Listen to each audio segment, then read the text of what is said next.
Good afternoon. Welcome to Thoughts from Iron and Thoughts from Iron Extra Time. I am live across both channels. Very aware that I'm talking to no one as we speak, but it doesn't matter. Those that come back and watch it later, they'll see me.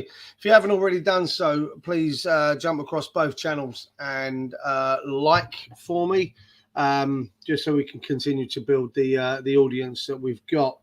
The reason I'm here is I just thought I'd do a quick update on the deadline day shenanigans or lack of, whichever the case may be, and talk about our Europa League draw. So first things first, talk about the Europa League draw. I feel, me personally, it's a very favourable draw. We've come out against Olympiacos, SC Freiburg, and Baka Topola. Greece, Germany, and Serbia, apparently. Me, personally, I'm quietly confident of that group. I have a feeling we can top that group without too much drama. Might be slightly arrogant of me, but that's how I feel. You look at the other groups, you've got Group B, Ajax, Marseille, Brighton, and AEK Athens. I think that's a tough group there for Brighton. You then have Rangers, Real Betis, Sparta Prague, and Limassol. In Group C, Group D, Atalanta, Sporting, Sturm Graz, and Rakow. Then you got Liverpool, Lask, USG, and Toulouse. Then you have Villarreal, Rennes, Maccabi Haifa, and Panathinaikos. Group G gives us Slavia Prague, Roma, Sheriff, and Servette. And H gives us Leverkusen, Karabag, Molde, and Hacken. Leverkusen have got to be really happy with that draw, I feel. Like I say, I'm quietly confident of topping that group. Couple of nice away days there to Germany and to Greece. Never been to Serbia, so I wouldn't be able to tell you. Not been to the other two, actually, so pointless. Moving on to transfer deadline day, then absolutely nothing apart from Andy Irving from the Austrian Bundesliga. He's joined, but it does look like that we're going to send him back there on loan. From some of the things I've been reading online, had a little bit of a Google. Seems like a really, really good player. 23 years old.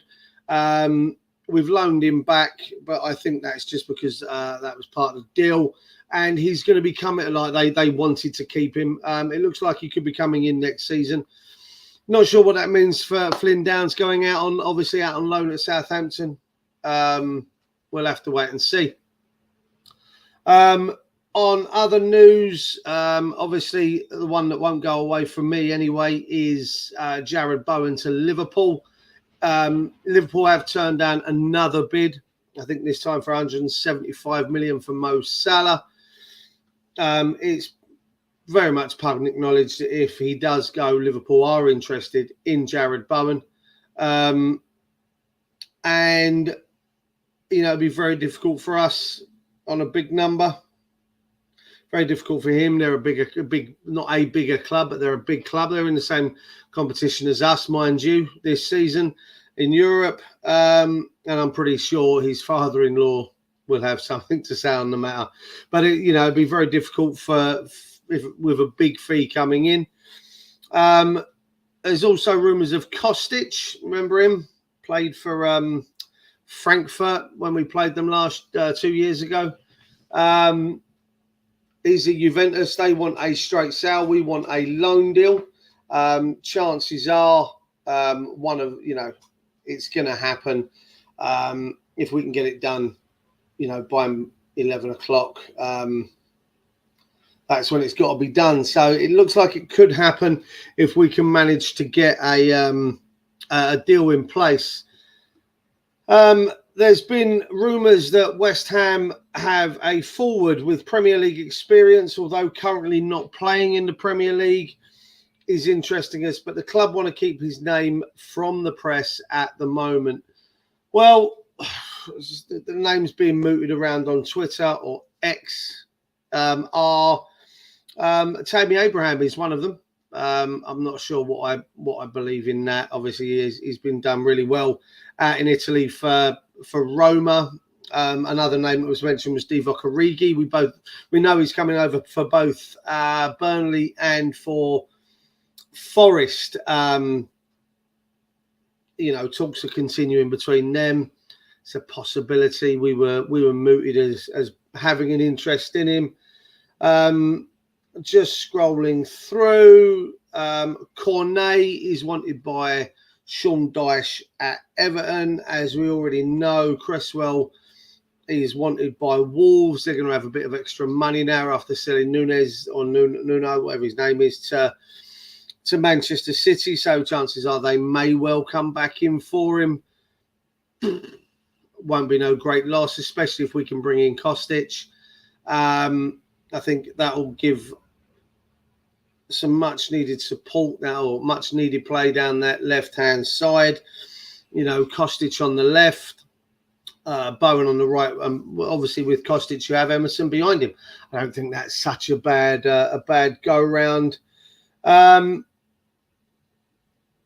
Probably that's it. There really isn't. It looks like we've pulled out of the race for El Nesri. And Nesri, it looks like we've pulled out on that one. That was a few hours ago now. So it'll just be interesting. I mean, we've got a few hours before, the deadline day stops. What we got? It's 11 o'clock tonight, isn't it? So we've got 8 hours. 8 hours for the transfer deadline day before that comes to a close. Hopefully there'll be a couple of more players coming in. We've obviously got Luton tonight. I think that kind of puts pressure on us.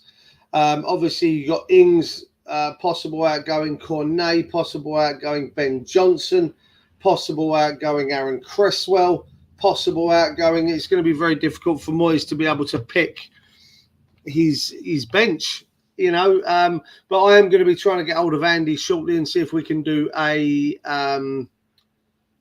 live preview, maybe just a quick 20 minutes, half an hour live preview. So if you're around and watching, keep an eye on that. I will be doing a little video later with any updates, so please stick around. That's enough from me.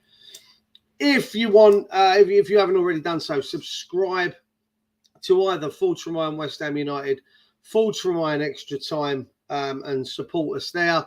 Leave your comments below on what you think is going to happen in the next couple of hours with a deadline day. Kudos is a left winger, True Cockney. You're right, but he's not. He's actually a right winger, but he's left-footed. So I have a feeling what we might see is he will play left, and he'll do the same job as Bowen does on the right, and he'll cut in. So it'll be interesting to see whether we actually use him on the left and ask him to cut in and use his weaker foot, or whether he actually takes people on and beats them on the outside. I think he'll be on the bench tonight, although it'll be interesting to see him come off the bench. As I say, please go over, subscribe to both channels, leave your comments below, hit the like button, hit the bell icon so you know when I go live again later. Maybe do a little halftime piece, during the game. Maybe not. It just depends. I'm not working today, so a couple of bevies during the first half might put paid to that. I'll speak to you all later. Enjoy the rest of your afternoon, and hopefully we'll see some signings. Come on, you Irons.